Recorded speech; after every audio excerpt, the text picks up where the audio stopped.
Hey, this is John Colo with GrowingYourGreens.com. Today we have another exciting episode for you. In this episode, coming at you from my Las Vegas backyard garden in about the middle of August, I'm going to share with you guys the top 6, right, most abundant leafy greens you can grow in 115 degree heat. That's what we hit here on the hottest day of the year this year, 115.5 on August 1st. That being said, we also had here in Las Vegas since May over 69 days of over 100 degrees. And we're going to go ahead and pop up this temperature graph right on the screen for you guys so you guys can see in plain numbers all the days that were over 100 degrees. That's basically anything in the red, and you can see the date on the bottom and the temperature on the side. So, you know, even in May, we were hitting 100 around the middle of the month. And then in June, pretty much, we hit over 100 for most of the days. And then July, most of the days have been over 100. And in August, pretty much every day has been over 100 as well. And in August and even in late July, we had over 18 days of over 110 degrees. So literally, in the last week, we came through that heat spell, and it was over 110 degrees every single day. But you guys can see my garden is completely green. It's not burnt up. You know, everything is growing great. And while I grow many different crops here successfully, links down below to my videos in the past of some of the videos that I've made with the best heat-tolerant vegetables and leafy greens. This episode, I really just want to focus on the ones that kick butt the most, that grow the fastest, and that are the easiest, all right? So without further ado, let's get into it. All right, guys, so the first leafy green you guys must grow as the climate changes, things get warmer. If you want to be successful and have leafy greens to eat all summer long without any issues are the sweet potatoes. As you guys can see, this is actually the side of my house, one whole side. I'm going to make a dedicated episode dedicated to this plant right here. This is basically sweet potatoes. Ipomoea. I basically planted whole sweet potatoes that started shooting out in my kitchen because I didn't get to eat them. I have 18, 15-gallon pots that are raised up. So it's the height of a raised bed, and I basically planted like 2 or 3 in each one. And as you guys can see, it literally covers an entire wall of my house, more leafy greens than I could eat. You know, these leafy greens grow as a vine. They didn't want to just vine up the nylon string trellis naturally. I do recommend the white nylon string trellis, not the green ones that you can buy on Amazon. The green ones will basically disintegrate in the hot weather with the UV. But these guys just vine out, and I basically clipped them up to the top, and then now they're just basically falling back down. Every one of these leafy greens is edible, either raw or cooked. You can just pick and literally make a salad out of these guys. I'll go ahead and taste this little one for you guys on the camera.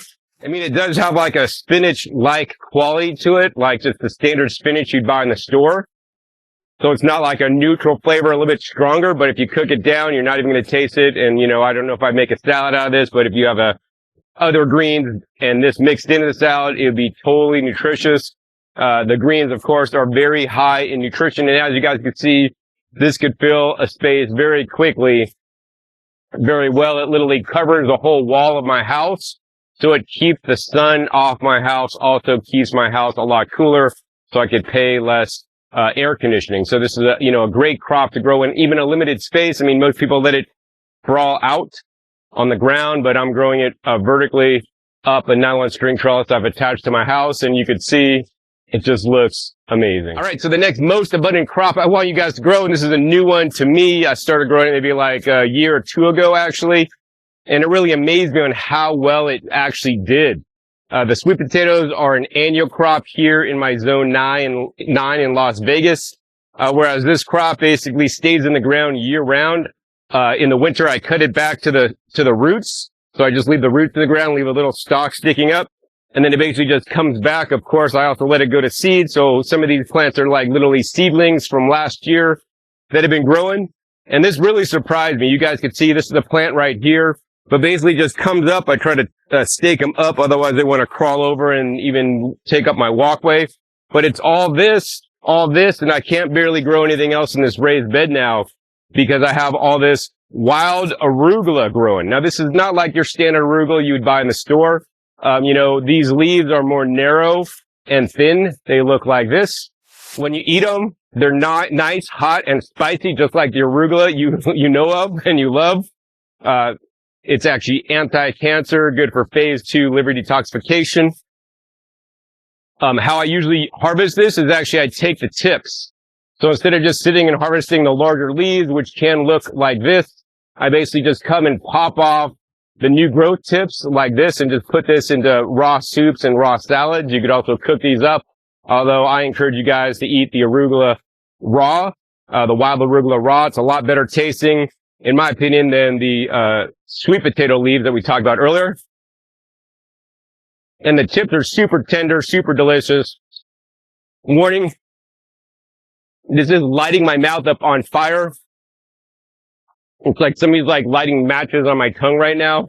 But just laugh it off, feel the burn, and know this is one of the healthiest greens in the summer that you guys can grow easily and eat, even despite hitting 115, 110, 100. It laughs and keeps growing. The problem is it kind of gets a little bit rambunctious here in a backyard garden, but I love it. All right, guys. So the next leafy green, it actually has a ground cover, whereas you can see one was a vine, one just kind of takes over and sprawls out everywhere. And now this one is a ground cover. And as you guys can see, I planted a few plants in this raised bed, and this is planted as the understory crop. And as you guys can see, this is like completely like really nice, vibrant green, not burning up, not messing up or nothing right down here. Above it, we got some tree collars and some sunchokes that are kind of getting destroyed by the heat.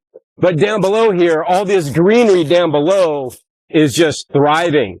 This is technically known as baby sun rose, which is the English name.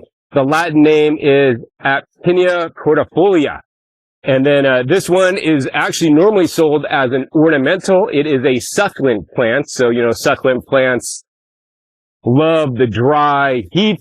This is for a zone 9. This does grow year round in my climate here. It does stay alive in the winter. It doesn't like the winter too much. It just kind of gets through the winter and then comes back every summer.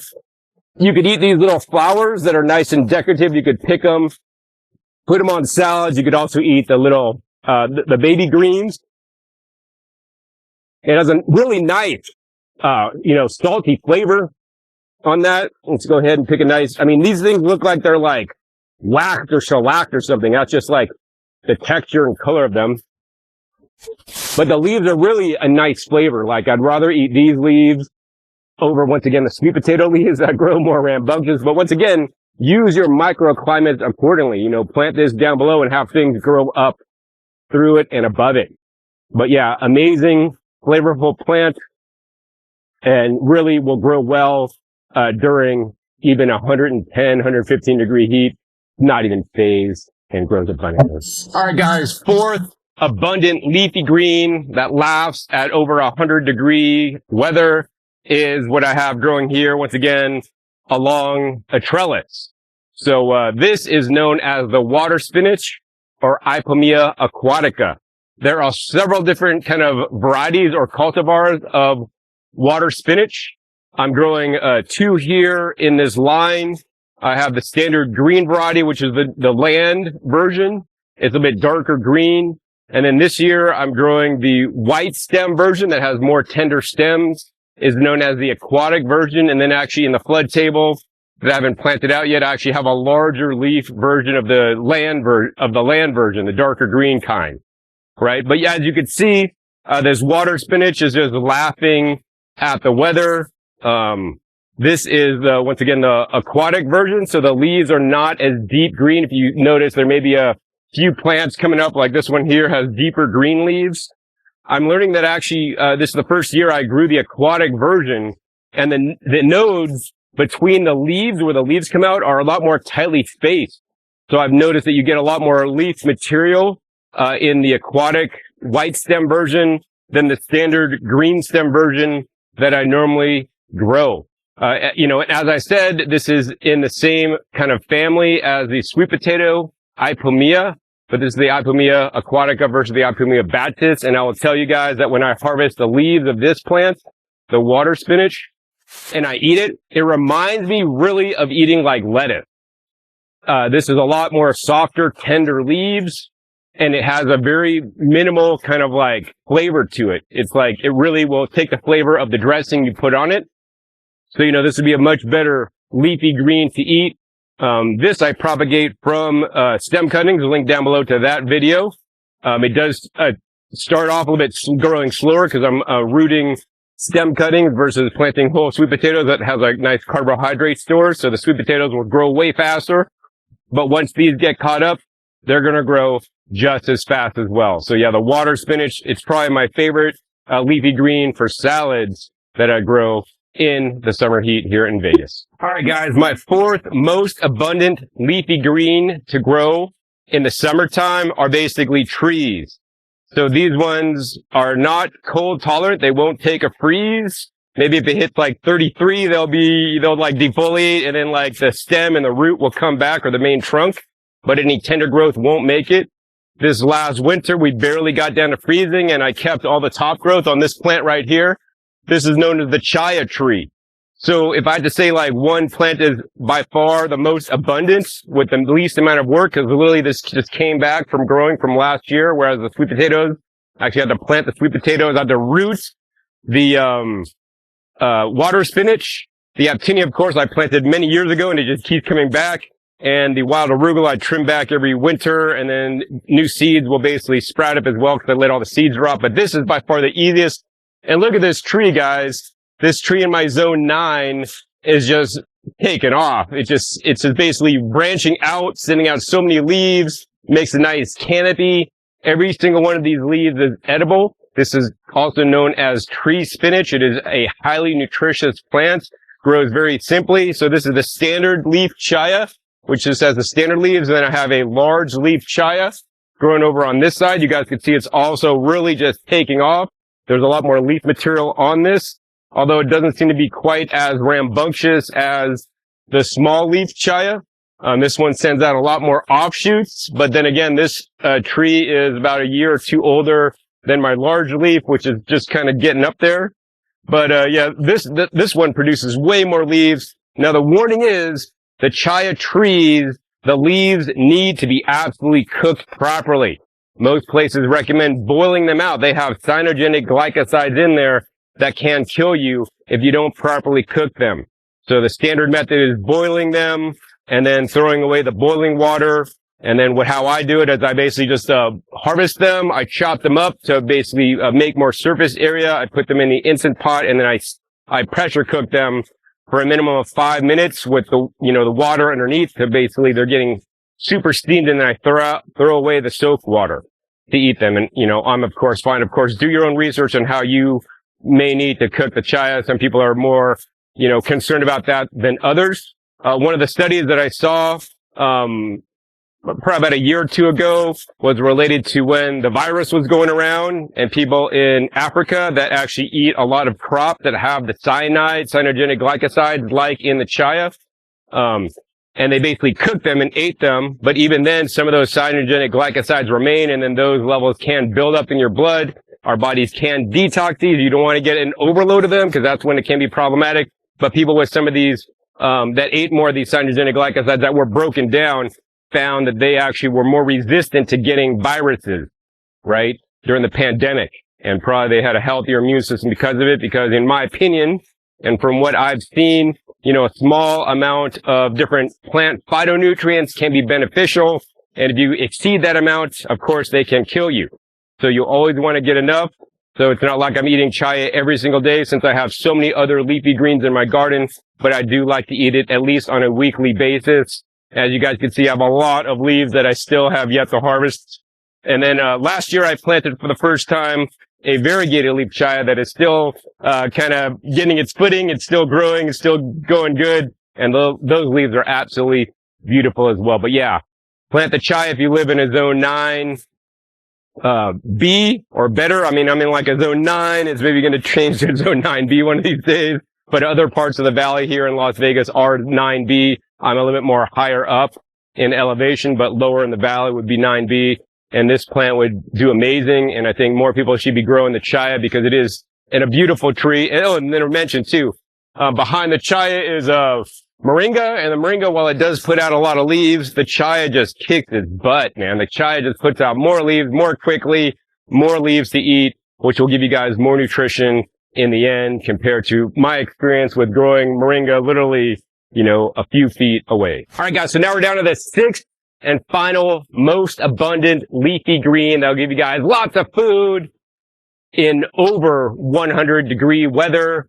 Once again, over 100 degrees, 69 days, over 110 degrees, 18 days this year, and we hit 115.5 at the peak of the heat. And of course, the basil is my final plant I want to show you guys that you guys should all be growing in this changing climate that appears highly to be getting warmer every single year. Basil basically just laughs at the heat. And while many of you guys may try to grow the standard basil, which I have behind me right here, the standard basil, while it will grow in the high heat, it does get a little bit damaged. Some of the leaves might turn brown on the lower ones. They kind of turn a little bit, yellowish. They just don't do quite as well. So I recommend growing other types of basil. I have Thai basil that does quite well. Of course, a related plant closely is stevia that does amazing for a sugar substitute. But this one is a spicy blue basil that's just kicking butt. I mean, it was like a little twig when I planted it, and it's just bushed out so much. This is one of my favorite basils. Like, it just has an amazing flavor and scent. I love to eat it, even if it does go to flower, right? I've noticed it goes to flower, then it still just sends up more upshoots. And I usually end up harvesting like the young, center tips here. Probably just go like this and just pop off the young tender growth and then just eat it. And it has to me like a bubblegum / minty flavor. I mean, with some, and maybe like normal basil too. So yeah, over on this side is a spicy blue basil I got locally. And then over on this side, we have an Ayurvedic, a holy tulsi basil right over here. Go ahead and taste that for a difference. Wow. So that one's like way more stronger, guys. I mean, there's so many varieties of basil, more than just a standard Italian green basil. And I encourage you guys to look into all the different varieties. This blue one is kind of like my new favorite now. Of course, I do like the holy basil, although that's a lot stronger. So I really love the more mild flavor of this basil here. But yeah, all my basils are just kicking some royal you-know-what. They just love the heat, they love the temperature, and they laugh. So, my final thoughts in this episode, guys, as the climate is changing, as things are getting more warm, you will need to adapt. You will need to get different kinds of seeds, grow different kinds of plants to ensure that you have a harvest, during the changing climate, right? And I'm glad that I could do the work I do here in Las Vegas, where we have some of the most extreme weather in the country, aside from maybe Phoenix, and the hottest days, so you guys can learn what exactly works. There are so many other crops that I grow in the heat that would do just fine, but they're just not the most abundant. I mean, over here, you can see I have dinosaur kale there, and right below over here, I have more dinosaur kale here.